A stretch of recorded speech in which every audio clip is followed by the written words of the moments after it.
ॐ शन्नो मित्रः शं वरुणः शन्नो भवत्वर्यमा शन्न इन्द्रो बृहस्पतिः शन्नो विष्णुरुक्रमः नमो ब्रह्मणे नमस्ते वायो त्वमेव प्रत्यक्षं ब्रह्मासि त्वामेव प्रत्यक्षं ब्रह्म वदिष्यामि ऋतं वदिष्यामि सत्यं वदिष्यामि तन्मामवतु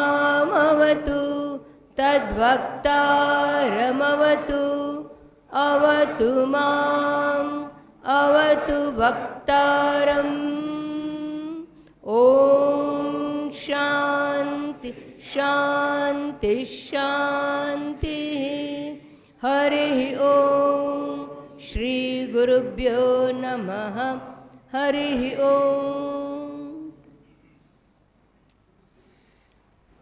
श्री परमात्मने नमः द्वितीयोध्याय सांख्य योग। तो पहला अर्जुनનો પ્રશ્ન લઈ લઈએ જે ઘણા વખતથી ચાલે છે અને કદાચ હવે આજે પૂર્ણાવતિ તરફ આપણે જઈશું, કારણ કે અર્જુનનો પ્રશ્ન તો એવો જટિલ છે પણ આપણે સરળતાથી એને સમજવાનો પ્રયત્ન કરી રહ્યા છીએ. તો પહેલા અર્જુનનો પ્રશ્ન સ્થિતપ્રજ્ઞ દર્શન ઉપર. અર્જુન ઉવાચ.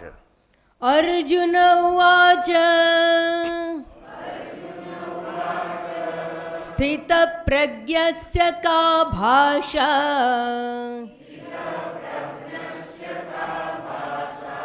समाधिस्थस्य केशव स्थितधिः किं प्रभाषेत आसेत किमासीत व्रजेत किम् किमासीत व्रजेत किम्. પ્રશ્ન છે હે કેશવ, એટલે હે કૃષ્ણ, હે કૃષ્ણ, સમાધિ સસ્ય કેશવ એની સ્થિર બુદ્ધિ છે કે નહીં, અને જો સ્થિર બુદ્ધિ હોય તો એના લક્ષણ કયા કયા છે? પહેલાં તો સ્થિર બુદ્ધિ કેમ આપણી થતી નથી? કારણ કે આપણને રાગ છે. માટે જેમાં રાગ હોય એમ જ આપણું મન જાય, જેમાં રાગ હોય એમ જ આપણી બુદ્ધિ જાય. અને બુદ્ધિ જેમાં રાગ હોય, જેમાં આસક્તિ હોય, જેમાં આપણને ખેંચાણ હોય એ તરફ જાય એટલે બુદ્ધિ સ્થિર ના રહે. તો એવી સ્થિર બુદ્ધિવાળાના લક્ષણો કયા કયા છે? આંખને રૂપમાં રાગ કે આસક્તિ હોય તો મન ક્યાં જાય? જ્યાં રાગ હોય તેમાં. મન ક્યાં જાય? જેમાં આસક્તિ હોય એમાં. એવી રીતે કાનને સંગીતમાં જો આસક્તિ હોય તો એમાં જાય. પણ આજનો પ્રશ્ન કહું, તમારા કાનને મોબાઈલની આસક્તિ છે, એટલે સવાર સાંજ બપોર તમે જ્યાં હોય ત્યાં મોબાઈલ વગર તમે જીવી શકો એમ છો જ નહીં. એટલે એક વસ્તુ ચોખ્ખી કહી દઉં, તમારી બુદ્ધિ સ્થિર થશે જ નહીં.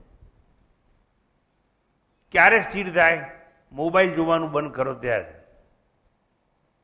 સૂતા સૂતા પણ આપણે મોબાઈલ જ જોઈએ, અને મોબાઈલ ના હોય તો ઊંઘ આવે નહીં.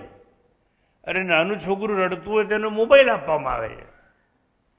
એટલે ટૂંકવાણમાં બુદ્ધિ સ્થિર કેમ થતી નથી? કારણ કે રાગ છે. આંખને રૂપમાં, કાનને સંગીતમાં, અથવા મોબાઈલમાં, જીવવાને સ્વાદમાં. જો ભાઈ આપને શાક ભાવે છે અને આ શાક ભાવતું નથી, આવું આવું મોડું મોડું ફાવે એમ નથી, એટલે જીવવાને સ્વાદમાં આસક્તિ, એટલે બુદ્ધિ ત્યાં જાય. એવી રીતે ત્વચાને સ્પર્શમાં, નાકને ગંધમાં, અને એક આપણો અહંકાર છે. અહંકારને શેમાં રાગ હોય? ખ્યાતિમાં, પ્રતિષ્ઠામાં, પોતાના વખાણમાં. મારું પ્રવચન પૂરું થઈ જાય એટલે હું તમને પૂછું, કેમ, કેવું લાગ્યું? પ્રવચન સારું તો હતું જ ને. હવે તમે ખરાબ તો કહી જ ના શકો ને. એટલે તમારે શું કહેવું પડે? સ્વામીજી બહુ મજા આવી ગઈ પ્રવચનમાં, બહુ મજા આવી ગઈ. એટલે મારો અહંકાર ફૂલે, અને અહંકાર ફૂલે એટલે અહંકાર ખ્યાતિ તરફ જાય. એ અહંકાર ખ્યાતિ તરફ ગયો એટલે બુદ્ધિ અસ્થિર થઈ ગઈ. તો પહેલા મેં સમજાવ્યું અસ્થિર કેમ થાય છે. પછી એનો પ્રશ્ન હતો કે એના લક્ષણો વ્યાખ્યા શું છે, definition. What is the definition of સ્થિત પ્રજ્ઞ? અને સ્થિર બુદ્ધિ પુરુષ કેવી રીતે બોલે છે, ચર્ચા થઈ ગઈ. કેવી રીતે બેસે છે, ચર્ચા થઈ ગઈ. હવે છેલ્લો પ્રશ્ન છે કેવી રીતે ચાલે છે. એટલે ચાલે છે એવું નહીં, જીવન વ્યવહાર કેવી રીતે ચલાવે છે. આ ભાષાંતર. અને એ ભાષાંતર પછી આ જે શ્લોક ઉપર ગયા રવિવારે આપણે ચર્ચા અધૂરી હતી એના પર જઈશું આપણે. તો એ શ્લોક ઉપર આવીએ તો શ્લોક 66 ઉપર આવીશું, 66 નંબર ઉપર. નાસ્તિ બુદ્ધિરયુક્તસ્ય નાસ્તિ બુદ્ધિરતિક્તસ્ય ન ચાયુક્તસ્ય ભાવના ન ચાયુક્તસ્ય ભાવના ન ચા ભાવયતઃ શાંતિઃ ન ચા ભાવયતઃ શાંતિઃ અશાંતસ્ય કુતઃ સુખમ અશાંતસ્ય કુતઃ સુખમ. હવે પહેલા તો એમ કહ્યું કે અયુક્તસ્ય એટલે અસ્થિર ચિત્તને, અવિવેકીને, અસંયમીને. પહેલામાં પહેલું આવ્યું અવિવેકી એટલે જેને સત્ય અને અસત્ય વચ્ચે ભેદ પારખવાની શક્તિ નથી એને અવિવેકી કહેવાય. વિવેકી કોને કહેવાય? કે જેને સત અને અસત વચ્ચે ભેદ પારખવાની શક્તિ જેને હોય એટલે વિવેકી કહેવાય. આપણે વિવેકનો અર્થ હજુ સમજ્યા નથી. આપણે કોઈને ઘેર ગયા હોય ને આપણે ચા પાણીનો ભાવ ના પૂછે તો આપણે એવું કહીએ કે આ અવિવેકી. એવું અવિવેકી અર્થ નથી. શાસ્ત્રમાં અર્થ જુદો છે. જન્મેલો અને અજન્મેલો આ બેમાં ભેદ પારખે એને વિવેકી કહેવાય. જડ અને ચેતન એ બે વચ્ચેનો ભેદ પારખે એને વિવેકી કહેવાય. ન પારખે એને અવિવેકી કહેવાય. એવી રીતે આનંદ એટલે સુખ અને દુઃખ આ બે વચ્ચેનો ભેદ પારખી શકે. સુખ એટલે શું અને સુખી કોણ થાય ને દુઃખી કોણ થાય? આ હાથ દુઃખી થાય ના, આ હાથ દુઃખી થાય ના, પેટ દુઃખી થાય ના. દુઃખી થાય છે મન, સુખી થાય છે મન. કારણ કે સુખ અને દુઃખ એ મનનો સ્વભાવ છે. સંશયાત્મિકા અંતઃકરણ વૃત્તિ એ શંકા કરે અને મનનો સ્વભાવ છે. એવી રીતે આપણું ચિત્ત છે એ અનુસંધાન કરે. અનુસંધાત્મિકા અંતઃકરણ વૃત્તિ એટલે ચિત્ત એક જ છે કે જે પરમાત્મામાં લગ્ન કરે, પરમાત્મામાં લાગી શકે. એવી રીતે અહમ કરતા અહમ ભોગતા, હું કરતા છું ને હું ભોગતા છું, એ અહંકારનું લક્ષણ છે. તો અહીંયા સમજાવવાનું એ છે કે અયુક્ત અસ્થિર ચિત્તને, અવિવેકીને, અસંયમીને બુદ્ધિ ન અસ્તિ. સ્થિર બુદ્ધિ કદાપી પ્રાપ્ત થઈ શકે નહીં. આત્મબુદ્ધિ કે સમદર્શી બુદ્ધિ ઉત્પન્ન થતી નથી. હવે જો કોની બુદ્ધિ સ્થિર થાય અને કોની બુદ્ધિ સ્થિર ના થાય. વિવેકીની થાય, અવિવેકીની ના થાય. સંયમીની થાય, અસંયમીની ના થાય. સંયમ એટલે જેના ઉપર સમ અને દમ બે વસ્તુ શાસ્ત્રમાં સમજાવવામાં આવે. સમ એટલે મન ઉપર કાબુ, દમ એટલે ઇન્દ્રિયો પર કાબુ. જેને ઇન્દ્રિયો પર કાબુ હોય એનું છોકરાનું નામ હોય જીતેન્દ્રિય, એટલે જેની ઇન્દ્રિયો જીતેલી છે તે. આવી રીતે અયુક્તસ્ય બુદ્ધિ ન અસ્તિ એવું કહ્યું. ચ અયુક્તસ્ય ભાવના, અને અહીં ગાડી આ બહુ સુંદર રીતે સમજાવ્યું છે. ન ચ અયુક્તસ્ય ભાવના એટલે જે અયુક્ત હોય એને આ સ્થિર બુદ્ધિની ભાવના થતી નથી. અસંયમીને બ્રહ્મ ભાવના પ્રાપ્ત નથી. બે જાતની ભાવના હોય, એક બ્રહ્મ ભાવના હોય અને એક વિષય ભાવના હોય. જાતિ નીતિ કુલ ગોત્ર દુર્ગમ નામ રૂપ ગુણ દોષ વર્જિતમ દેશ કાલ વિષયાતિ વર્તિયદ બ્રહ્મ તત્વમસી ભાવયાત્મની. આ બ્રહ્મ ભાવના ક્યારે થાય? જાતિ નીતિ કુળ ગોત્ર. હું જાતિ વાળો નહીં, હું બ્રાહ્મણ નહીં, હું વૈશ્ય નહીં, હું ક્ષત્રિય નહીં. જાતિ પછી નીતિ. તમે નીતિવાન છો કે અનીતિવાન છો એવો બેમાંથી હું એક કે નહીં. જાતિ નીતિ કુળ. તમારું કુળ હોય, તમારું ગોત્ર હોય એ મારે છે નહીં. કેમ? હું શરીર નથી માટે.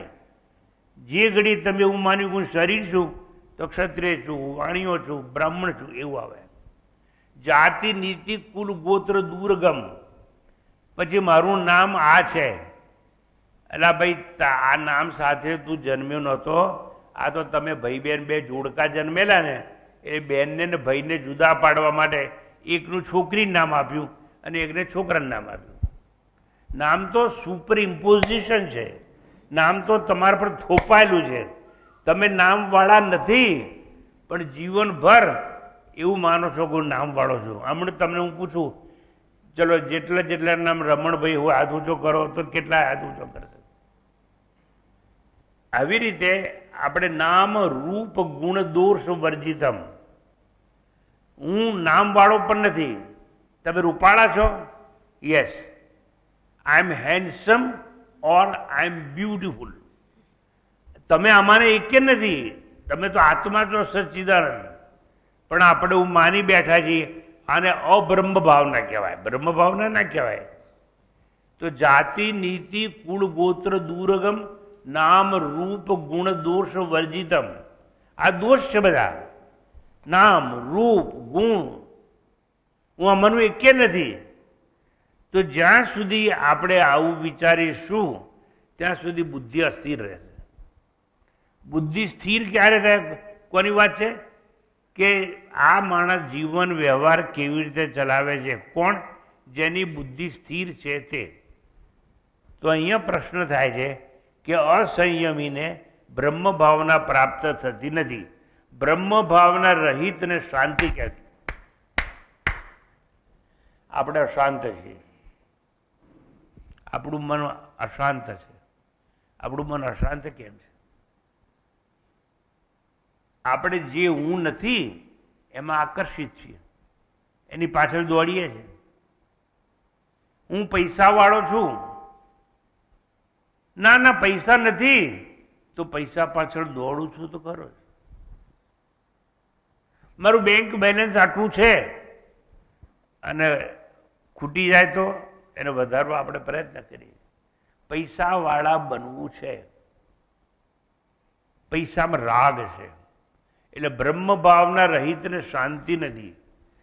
એટલે જેની પાસે પૈસા ના હોય, સાંભળજો, એ અશાંત છે. કારણ કે એને પૈસા ભેગા કરવા છે.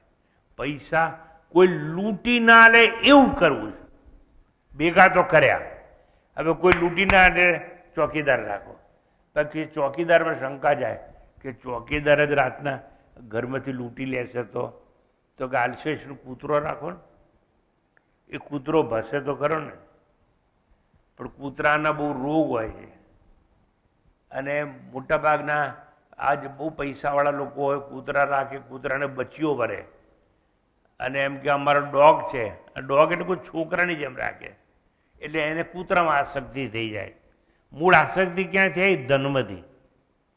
હવે ધન હોય તો સાચવવાની ચિંતા, પછી ધન હોય તો ડબલ કરવાની ચિંતા, પછી ધન હોય તો કોઈ લૂંટીને ના લઈ જાય એની ચિંતા. હવે તમે સમજવાનો પ્રયત્ન કરો. આને બ્રહ્મ ભાવના ના કહેવાય. અને જેનામાં બ્રહ્મ ભાવના ના હોય એને શાંતિ મળે કેવી રીતે? શાંતિ અશાંતસ્ય કુતઃ સુખમ. અને જેને શાંતિ નથી એને સુખ નથી. અશાંત ચિત્તને, અશાંતને વિક્ષેપ છે. ચિત્તને સુખ હોય ક્યાં? આ ભાષાંતર. હવે તત્વની ચર્ચામાં આપણે જઈએ. આ મેં તમને શું કહ્યું? Free translation. એક વર્ડ છે એનું. હવે આપણે આગળ જઈએ. અયુક્તસ્ય બુદ્ધિ ન અસ્તિ.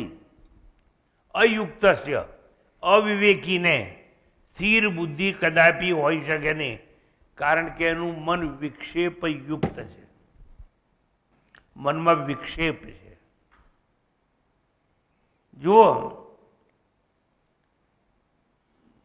વિક્ષેપ આવે અને જો ધનના લીધે હોય તો કાં તો ધન ભેગું કરવાની ચિંતા, કાં તો દીવાદાર બની જવાની ચિંતા કે લોકો માગવા આવશે અને મને મરે.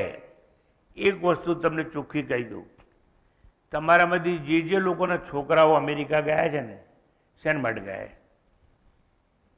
તમે પોતે વિચાર લો. ડોલર પાછળ ગયા. ના અમે તો ભણવા મોકલ્યા હતા, પણ ભણવા મોકલ્યા ભલે તમે, પછી એને પાછા ક્યાં આવવું છે? અત્યારે લેટેસ્ટ રિપોર્ટ તમને કહું અમેરિકાના, કે 10માંથી 6 લોકોને પાછા આવવું છે હવે. અને એવું બને યુગાન્ડા જેવું, એડી અમીન જેવો ગાંડો માણસ આ પ્રેસિડેન્ટ આવ્યો છે, એવું કહી દે કે ધોળિયા જ રહેશે, કાળિયા નહીં રહે. આપણે બધા કાળિયામાં આવીએ, અને કાળિયામાં ના આવીએ તો કલર્ડમાં આવીએ. 3 જાત છે, black, white and coloured people. એટલે ધોળા અને કાળા લગ્ન કરે પછી જે પ્રજા થાય એને કલર્ડ કહેવાય. ધોળા અને કાળાની મિક્સ પ્રજા. અને હવે તેવું રહ્યું જ નથી. તમે બ્રાહ્મણ છો કે વાણિયા છો, પણ છોકરો ત્યાં ગયો, છોકરાએ પસંદ કરી એટલે તમારે લગ્ન કરી આપવા જ પડશે. પછી એ પ્રજા કેવી થશે કોને ખબર? પંચરવ પ્રજા. પણ આવું થયું કેમ? અમને નથી ગમતું એવું અમારા છોકરાએ કર્યું કેમ? તમે અવિવેક હતા માટે. એટલે બુદ્ધિ કેવી અશાંત થઈ ગઈ. એટલે અહીં પ્રશ્ન છે, શાંત બુદ્ધિ કોની થાય? સ્થિત પ્રજ્ઞસ્ય કા ભાષા. તો પહેલા તો વિક્ષેપ, જેને કોઈ પણ કારણસર જીવનમાં વિક્ષેપ હોય તો શાંતિ મળે નહીં. શાંતિ મળે નહીં. 2 પગવાળી શાંતિ મળે, બાકી શાંતિ મળે નહીં. અને શાંતિ મળે નહીં તો જીવનમાં સુખ આવે નહીં. આ તમે 1 કલાક અહીંયા બેસો છો ને, સુખી છો.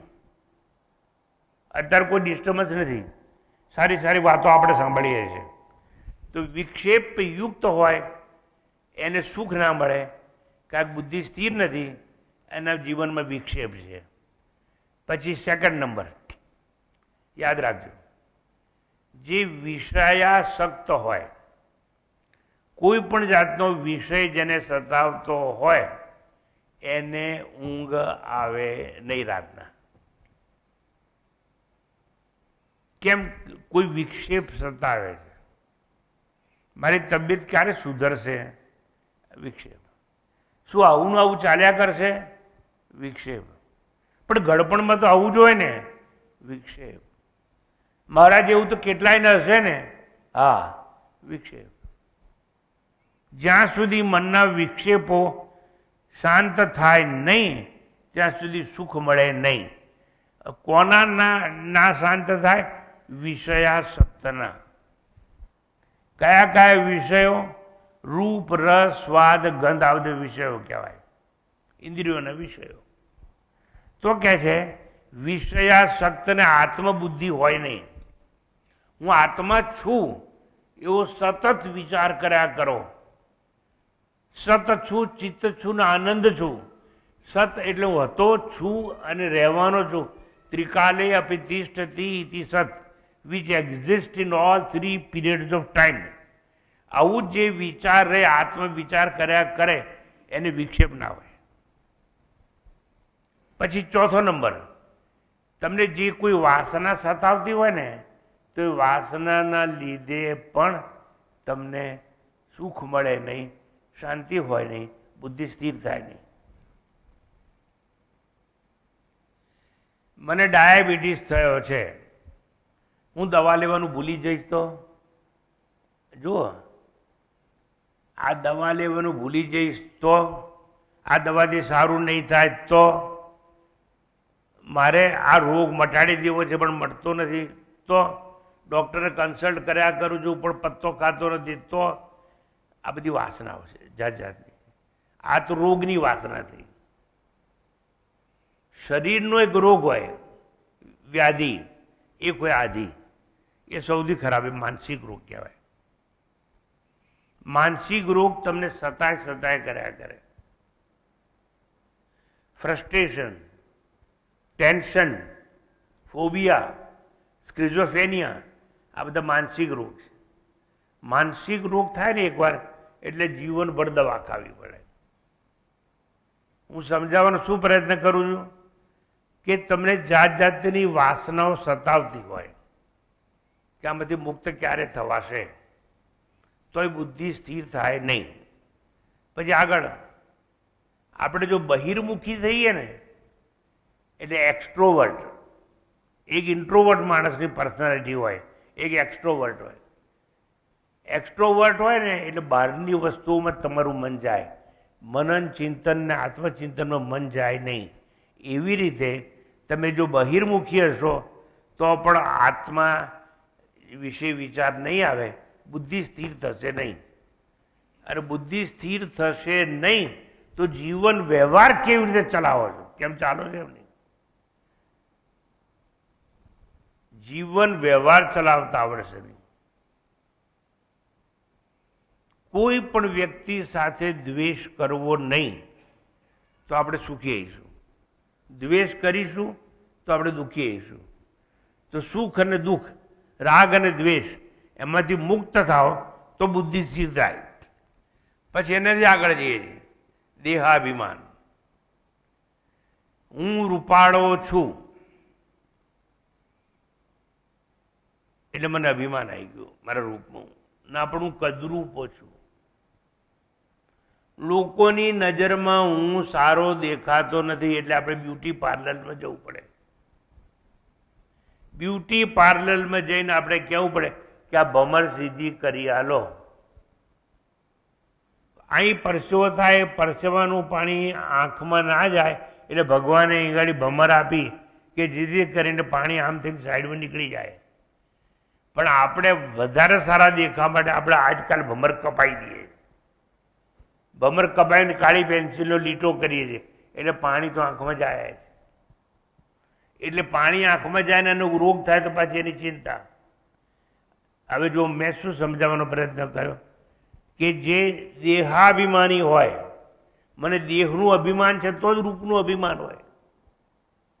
એટલે આપણે ચંચળ છીએ, બુદ્ધિ દ્વારા ચંચળ છીએ કે હું રૂપાળો કેવી રીતે દેખાવું અથવા કદરૂપતા દૂર કેવી રીતે કરું.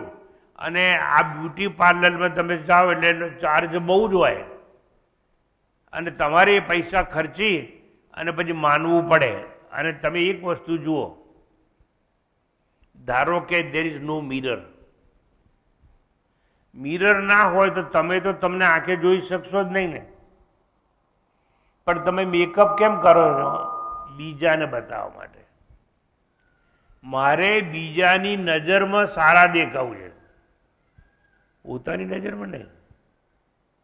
પોતે તો પોતે જાણતો જો પોતે કેવો છે અને એના માટે મિરર તમને આપવામાં આવે છે. અને મિરર હોય તો મિરર તરફ તમે સુધારવાના પ્રયત્ન કરો છો.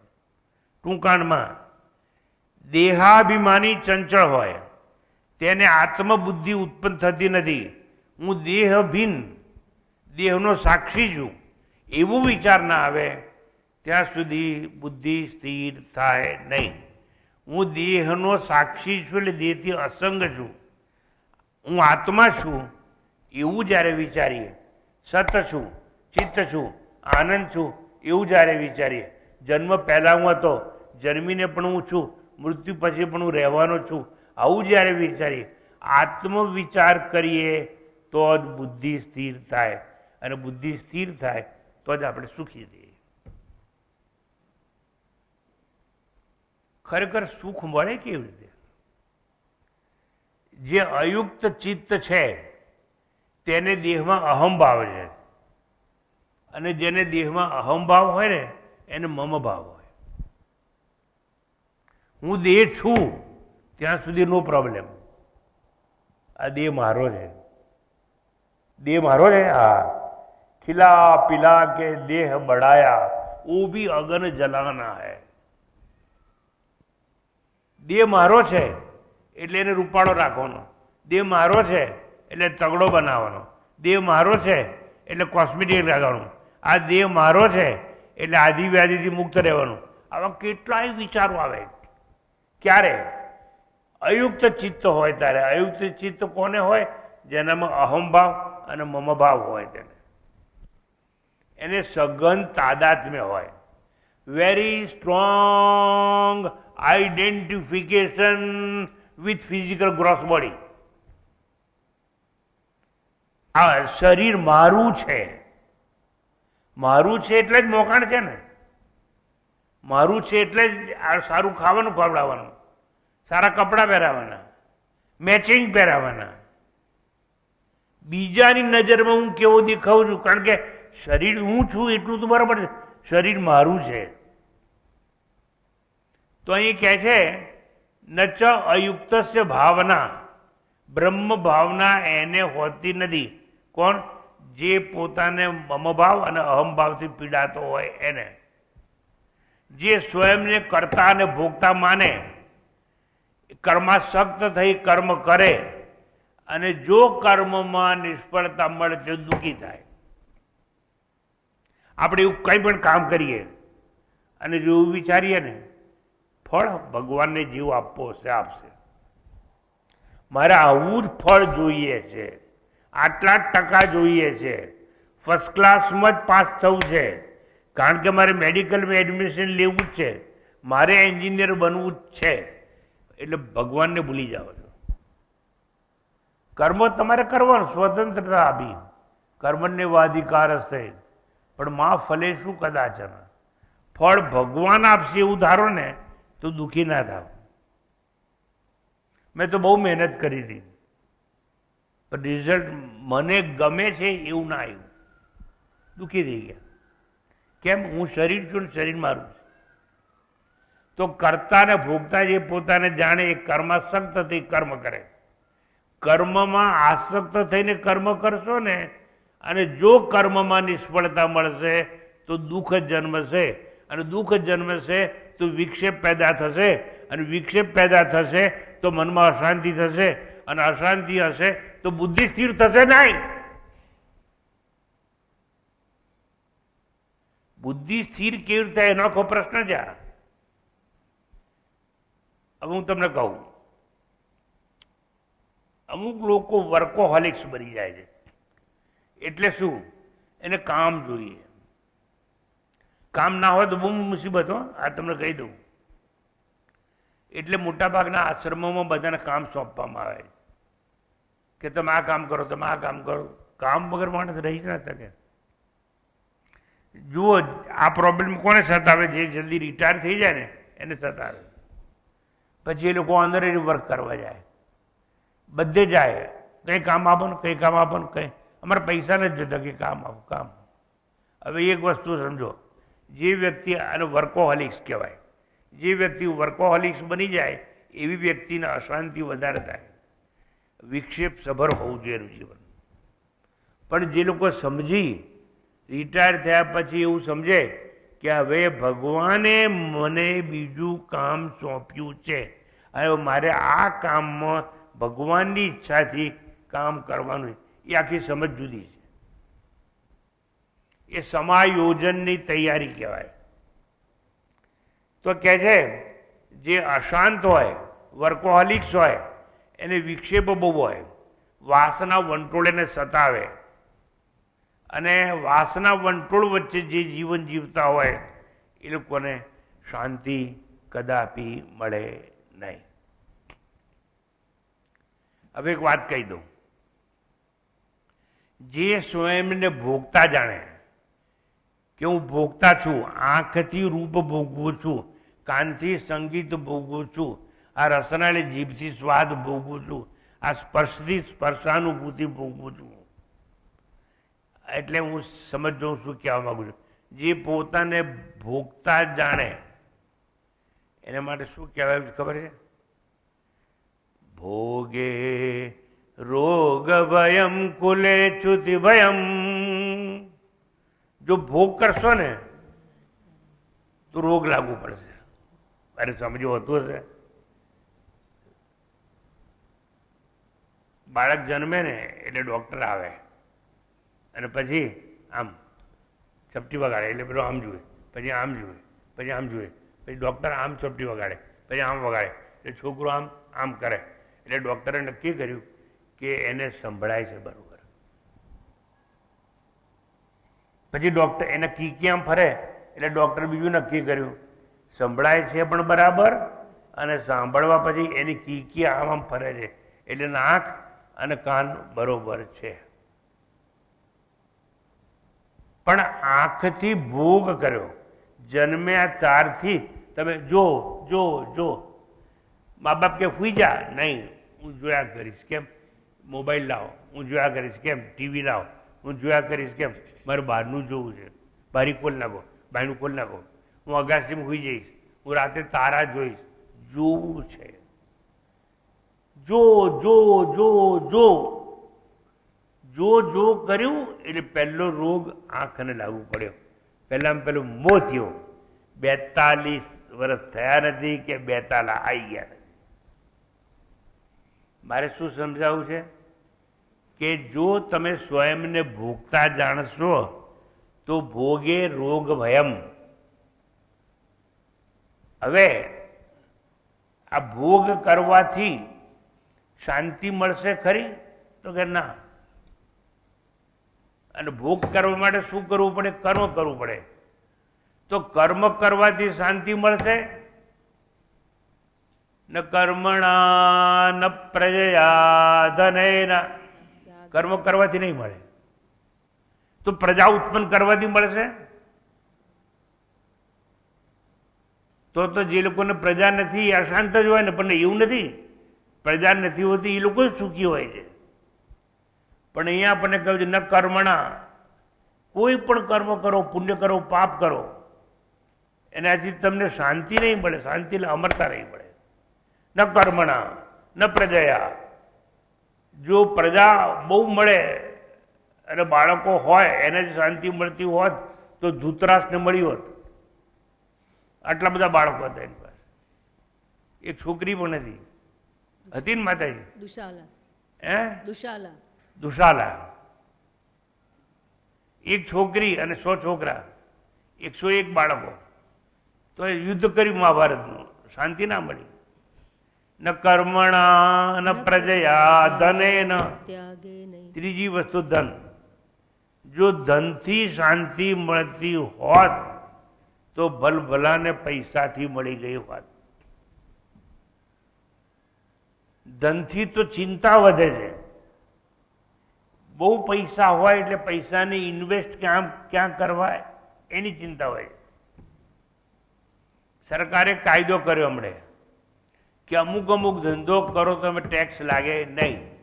ધારો કે તમારી પાસે પૈસા બહુ હોય, તમે ગૌશાળા કરો ને તો ટેક્સ નહીં, ખેતી કરો તો અમુક જાતની તો ટેક્સ નહીં. એટલે લોકો પોતાના ગમે એવા ધંધા હોય પછી એમાં ઇન્વેસ્ટ કરવા માંડ્યા. પછી તોય પૈસા બહુ છે તો બીજી જગ્યાએ ઇન્વેસ્ટ કરવા માંડ્યા, જમીનોમાં રોકાણ કરવા માંડ્યા. તો ધનથી શાંતિ છે? તો કે ના. ન કર્મણા ન પ્રજયા ધનેન. તો શાંતિ મળે કેવી રીતે? અમરતા મળે. તો અમરતાથી 2 વસ્તુ મળે, અભયતા મળે અને અમરતા મળે, શાંતિ મળે. ન કર્મણા ન પ્રજયા ધનેન ત્યાગેન એકેન અમૃતત્વ માનસું. માત્ર ત્યાગ દ્વારા જ અમરતા મળી શકે તેમ ઉપનિષદોએ કહ્યું. પણ આવી જ વાત મોટા મોટા વૈરાગીએ કરી. અને રાજા ભરથરી એને કહ્યું ભોગે રોગ ભયમ કુલે ચુતિ ભયમ. ભોગ કરવાથી રોગ થશે. જેમ 42 આંખનો રોગ પહેલો આવ્યો. કુલે ચુતિ ભયમ. બહુ મોટા કુળમાં તમે જન્મ્યા છો ને તો બાપા કહેશે તને ખબર છે આપણે નાગર બ્રાહ્મણ છીએ, તને ખબર છે આપણે વૈષ્ણવ છીએ, તને ખબર છે આપણે જૈન છીએ, આપણે ત્યાં ના કવાય અને સંધ્યાકાળ થાય પહેલાં આપણે કહી જ લેવું જોઈએ. અને આપણે આવા હઈએ ને તો બીજી જ્ઞાતિ લગ્ન ના થાય. એટલે જુઓ ભોગે રોગ ભયમ. ભોગ કરવાથી રોગ થશે. બહુ મોટા કુળમાં જન્મ લીધો હશે તો કુલે ચ્યુતિ ભયમ. એ કુળમાંથી ચ્યુત થવાનો ભય રહેશે.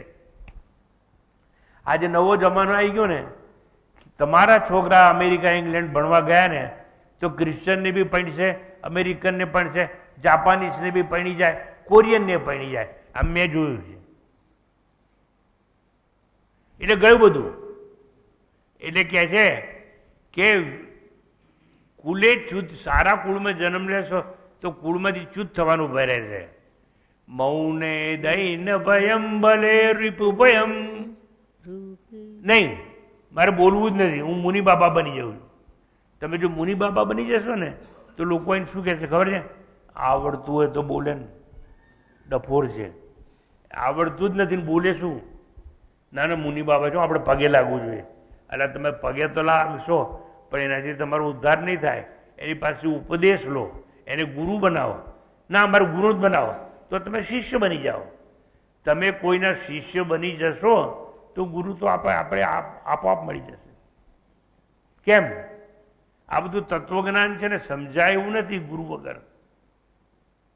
એટલે તો આપણે ગુરુ પૂર્ણિમ દિવસે વાત કરી હતી કે પોથા તણોના વિષયે ના તર્કની ત્યાં તો ગતિ, આગમ અગોચર પંથે ગુરુગમ બધી ચાવી રહી. રાગ અને દ્વેષ ને અવિવેકને બધાનો કાટ લાગેલો છે આપણા તાળાને. ગુરુ એક જ માસ્ટર કી રાખે છે જે આ બધું કાઢી શકે. તો ફરીથી એકવાર, ભોગે રોગ ભયમ કુલે ચ્યુતિ ભયમ વિત્તે નિપા નૃપાલાદ ભયમ. એ જમાનાની વાત હતી કે જો બહુ પૈસા હશે તો રાજાનો ડર કે રાજા લૂંટી લેશે, રાજા પડાઈ લેશે. વિત્તે, અને આજે ઇન્કમ ટેક્સનો ડર. આજે તમને કોનો ડર છે? ઇન્કમ ટેક્સનો. ભાઈ એવો ધંધો કરો ને કે જેમાં ટેક્સ ના લાગે. બહુ જો ઇન્કમ ટેક્સનો ડર છે રાજા. એટલે ભોગે રોગ ભયમ કુલે ચ્યુતિ ભયમ વિત્તે નૃપાલાદ ભયમ મૌને દૈન ભયમ. મૌન રાખશો તો લોકો કહે છે આવડતું હોય તો બોલે ને ડફોર છે. એટલે મૌને દૈન ભયમ ભલે રીપુ ભયમ. બહુ બળવાન છો, બહુ બળવાન બનશો તો અમેરિકાને રશિયાનો ડર, રશિયાને અમેરિકાનો ડર, અને એ બંનેને ઈરાનનો ડર, અને ઈરાનને ચીનનો ડર, અને પાકિસ્તાન છે જે POK કહીએ એને ભારતનો ડર. એવું પાકિસ્તાનવાળા કહે છે. ઓહો હો. એટલે કહે છે ભલે રીપુ ભયમ. જો તમે બળવાન છો એવું ભાવ રાખશો. આ શેની વાત ચાલે છે? આત્મબુદ્ધિ નથી એની ચાલે છે વાત. વિવેકી નથી માણસ એની વાત ચાલે. તો કે તમે જો એવું માનશો કે હું બળવાન છું તો દુશ્મનનો ભય, કોઈ પછાડી નાખશે મને. કુસ્તીમાં એવું થાય, એક માણસ સમજે કે હું બહુ કુસ્તીમાં જબરજસ્ત છું પણ બીજો મને ક્યારે હરાઈ દેશે એનો ભય સતાયા જ કરતો હોય. અને રૂપે જરાયા ભયમ. આ મોટી મોટી વાત. આપણે જો બહુ રૂપાળા હઈશું ને તો ગઈડ પણ ક્યારે આવશે એનો ડર. કરચલી પડી ગઈ છે, લોશન લગાવો ને, કરચલી ના દેખાય એવું કરો ને. એ હવે તારે ધોરા આવી ગયા. ના પણ હું છે ને કલપ લગાવું છું, કાળા કરું છું. તો મુસલમાન લોકો લાલ રંગ કરે. કેમ? ગઈડપણનો ડર. હવે ડર ક્યાં નથી? બુદ્ધિ સ્થિર હોય એને ડર નથી. કારણ કે પોતે આત્મા છે એવું વિચારે માટે. આત્માનું તો શરીર નથી એટલે આમાંનું કંઈ નથી. તો ભલે રીપુ ભયમ રૂપે જરાયા ભયમ. એટલે બહુ રૂપાળા હશો તો ઘેડપણનો ભય. શાસ્ત્રે વાદ ભયમ. મને ગીતા આપણે જે ઉપનિષદ આપણે છે બધા સારામાં સારા પ્રવચનો કરી શકું છું. જો આવો તમે રાખશો ભય તો શું થશે? બીજો માણસ આવીને મને હરાઈ દેશે શાસ્ત્રાર્થમાં. તો આ પેલાના પ્રવચનમાં 100 માણસ આવે છે ને, મારામાં તો 1000 માણસ આવે છે. એટલે મારું ઓડિયન્સ તો મોટું છે. એટલે જુઓ, જેને વક્તાને ઓડિયન્સ ઓછું મળતું હોય એને કોનો ડર? જેને ઓડિયન્સ બહુ મળતો એનો ડર. હવે ધીરે ધીરે હું ક્યાં જાઉં છું એ સમજાવજો. આ સ્થિર પ્રજ્ઞ કેવી રીતે જીવન વ્યવહાર ચલાવે છે. શોર્ટમાં શીખવું હોય તો બ્રહ્મ ભાવના દ્વારા જીવન ચલાવે છે. હું બ્રહ્મ છું. તદ નિષ્કલમ અહમ ન ચ ભૂત સંગ. આ પંચમહાભૂતનું શરીર છે એ હું નહીં. એવી રીતે જીવન જીવવાનું. ફરીથી એકવાર, ભોગે રોગ ભયમ કુલે ચ્યુતિ ભયમ વિત્તે નૃપાલાદ ભયમ મૌને દૈન્ય ભયમ બલે રિપુ ભયમ રૂપે જરાયા ભયમ શાસ્ત્રે વાદ ભયમ ગુણે ખલ ભયમ. હું સત્યવાદી છું. હું કોઈને અપમાન કરીને બોલાવતો નથી. આ મારા ગુણ છે કે હું કોઈનું અપમાન કરતો નથી. મીઠું મીઠું બોલું છું. ગુણે ખલ ભયમ. તો એવા લોકોને ધુતારાનો ભય.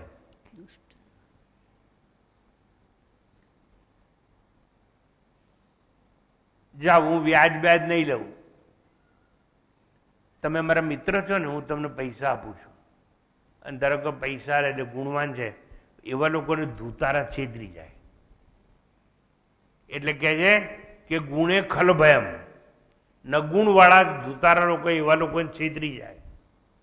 બહુ સારા બનવું નહીં, બહુ મીઠું બી બોલવું નહીં. હો હા, બહુ મીઠું બોલશો ને બહુ સારા બનવા જશો તો ધુતારા લોકો તમને છેતરી જશે. ગુણે ખલ ભયમ કાયે કૃતાંતાદ ભયમ. અંત મેં તમે માનશો કે હું શરીર છું તો તમને યમરાજનો ભય છે. મોત ક્યારે આવશે? મોત ક્યારે આવશે? મોત આવશે તો ખરું ને. મોત આવશે ત્યારે શું થશે? એ ભગવાન મને હાર્ટ ફેલ આપી દે ને, એટલે બહુ તો નહીં ને, જલ્દી તો મરી જાઉં. એ ભગવાન છેલ્લી વખતે લોકો મારી ચાકરી કરશે કે નહીં કરે? એ ભગવાન હું તો ખાટલામાં આવીશ, જાજરું નહીં જવાય, પેશાબ નહીં થાય, લોકો જ કરાવશે. પણ મારે તો હગવાનું છે જ નહીં કોઈ, તો મારું કરાવશે કોણ? અને મારે તો એ ભાઈ જતા રહ્યા, હવે મારું શું થશે? હું તો એકલી છું. અને છોકરાઓને તો અમેરિકા મોકલી દીધા મેં. છોકરાઓ અમેરિકા છે, વર ગુજરી ગયા છે, હવે મારું શું? જો હું શરીર છું તો જ આવો ડર ને. એટલા માટે રાજા ભરથરી રાજા હતા. એની વાર્તા કહેવા બેસતું તો કલાક જાય, પણ એ વાર્તા નથી કરતો, એની વાત કરું છું. એમણે છેલ્લે કહ્યું કે કાયે કૃતાંતાદ ભયમ, અને પછી અંતે કહે છે સર્વે વસ્તુ ભયાન વિતમ ભૂમિન્દ્રુણામ વૈરાગ્યમ એવ અભયમ. અભયતા શેમાં છે? વૈરાગ્ય. વાત ક્યાંથી આવી? બુદ્ધિ સ્થિર કોની થાય? વૈરાગ્ય. આ શરીર જ મારું નથી તો શરીરે ભેગી કરેલી વસ્તુઓ મારી કેવી રીતે હોય? વિચાર. આ તમારું શરીર છે ને, તો મુંબઈવાળા એમ કહેશે કે આ ઓનરશીપનો ફ્લેટ મારો છે. મુંબઈ સિવાયના લોકો કહેશે કે અમારા ઘરનું ઘર છે, અમારા ઘરનું ખેતર છે.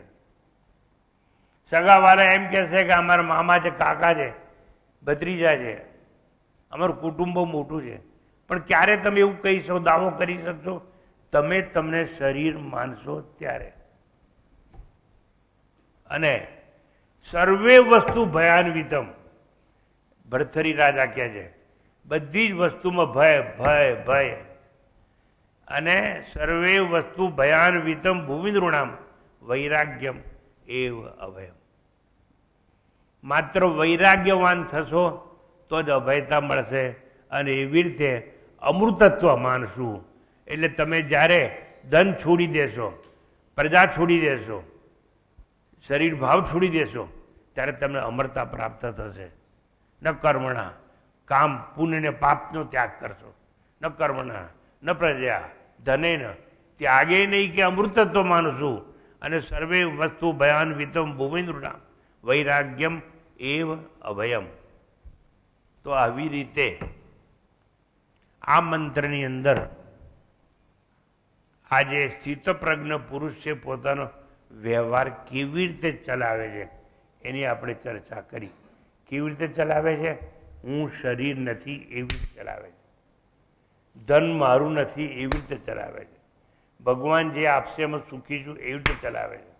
વિવેકથી ચલાવે છે, પોતે પારખી ચૂક્યો છે કે સત્ય શું છે અને અસત્ય શું છે, અને સત્યને ધ્યાનમાં રાખી અને જીવન ચલાવે છે.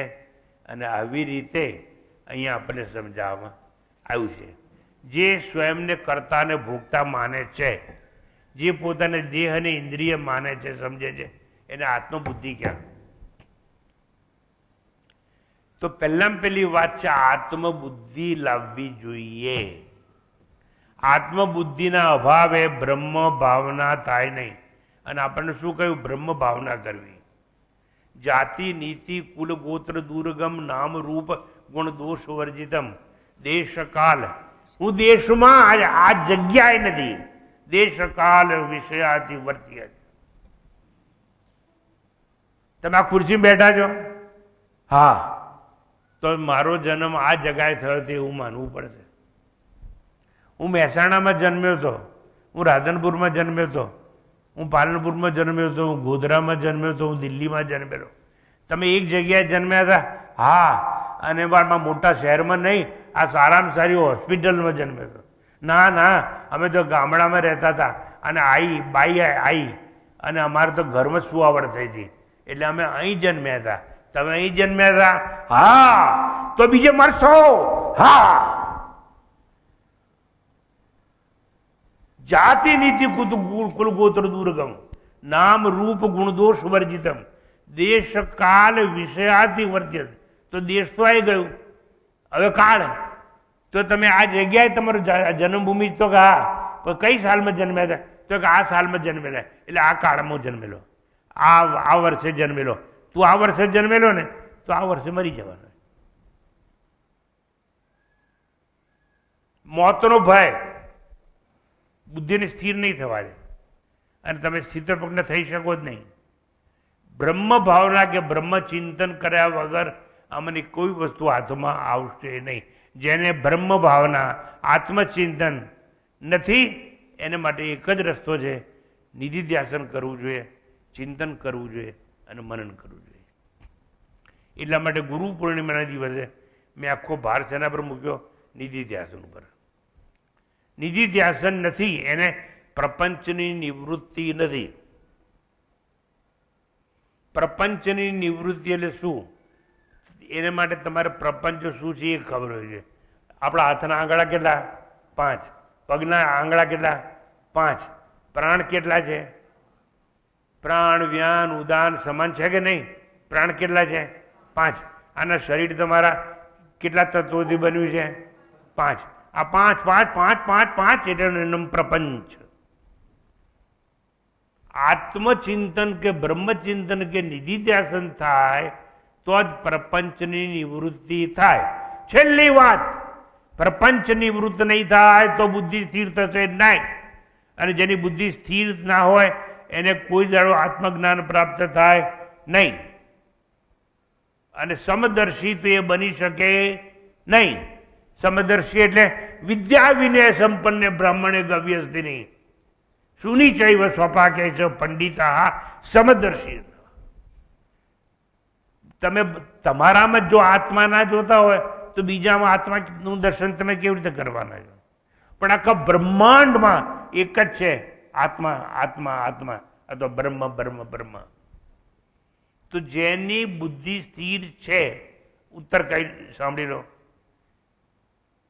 જેની બુદ્ધિ સ્થિર છે એને જ પ્રપંચની નિવૃત્તિ છે. જેની બુદ્ધિ સ્થિર છે એને એ જ અંતર્મુખી દશા ભોગવી શકે છે.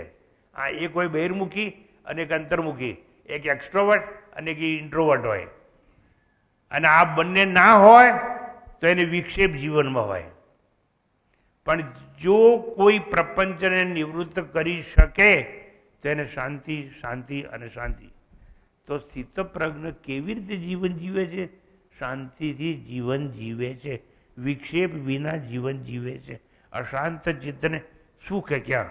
અશાંતસ્ય કુત સુખમ. આ આખા મંત્રનો સાર છે. જે અશાંત હશે એને સુખ કદાપી મળવાનું નથી. ધનથી સુખ નહીં, આગળ આવી ગયું. પ્રજાથી સુખ નહીં, કર્મથી સુખ નહીં, સુખ શેનાથી છે? પ્રપંચની નિવૃત્તિથી. અને પ્રપંચની નિવૃત્તિ થાય ત્યારે જ આત્મા પ્રાપ્તિ થાય. આટલું આપણે સમજી લેવાનું. તો અહીંયા આપણને આ મંત્રમાં ખૂબ સુંદર રીતે વાત કરવામાં આવી છે.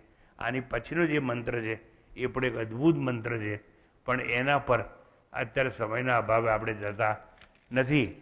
બાકી સમ કે મનોનિગ્રહના અભાવે કેવી રીતે માણસ ભ્રષ્ટ થઈ જાય છે, નષ્ટ થઈ જાય છે, એની વાત કરવામાં આવશે.